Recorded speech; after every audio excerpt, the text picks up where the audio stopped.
السمبوسة ضايعة. السمبوسة أكلة مهمة على أي سفرة رمضانية. لو جلس الواحد على السفرة وما لقى السمبوسة موجودة يحس في حاجة ناقصة أو ضايعة.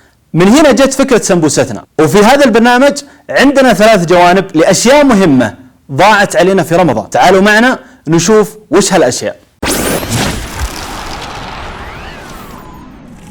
إذا جيت الواحد أقول له إيش رأيك نخلص لنا شغلة معين، يقول يا أخي رمضان ما في وقت وصايمين ومن هذه الأعذار. وتجي تشوف خوينا وصاحبنا هذا ما شاء الله طوال النهار متسدح وفي الليل مسبب زحمة في ملعب الطايرة. عندك نهار رمضان ممكن تساعد أهلك وتجيب لهم الشغلات اللي يحتاجونها وتحافظ على وقتك، إما بقراءة القرآن أو قراءة كتاب مفيد. وفي الليل ممكن تجلس مع والدينك أو مع أهلك أو مع زوجتك. بعدين انت اللي شاغل اهلك من 2 الظهر يسوون لك سفره طويله عريضه تحسسني انك بتقلب مشروع حفظ النعمه. ما شاء الله مسكينه امك واختك وزوجتك، لا انت اللي ساعدتهم ولا انت اللي خليتهم يستفيدون من وقتهم.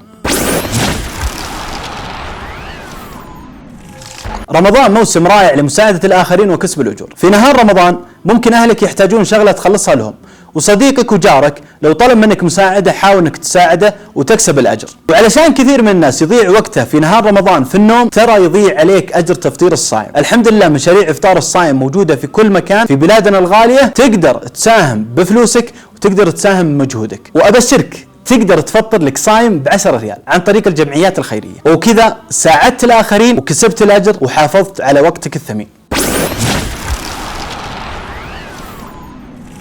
رمضان شهر القرآن، كم تتوقع بتختم هذا رمضان؟ تخيل بكل حرف حسنة، والحسنة ب10 أمثالها. كم ضيعنا من حروف ومن أجور كثيرة بسبب انشغالنا بنوم ولا بلعب ولا بمشاهدة التلفزيون وسهر. واستبشر بحديث النبي صلى الله عليه وسلم قال: يقال لصاحب القرآن اقرأ وارتقي ورتل كما كنت ترتل في الدنيا فإن منزلك عند آخر آية تقرأها. وكذلك صلاة التراويح كثير من الناس فرط فيها، إما انشغل بمشوار ولا بأشياء غير مهمة، وفوت عليه أجر حديث النبي صلى الله عليه وسلم حينما قال: من قام رمضان إيمانا واحتسابا غفر له ما تقدم من ذنبه.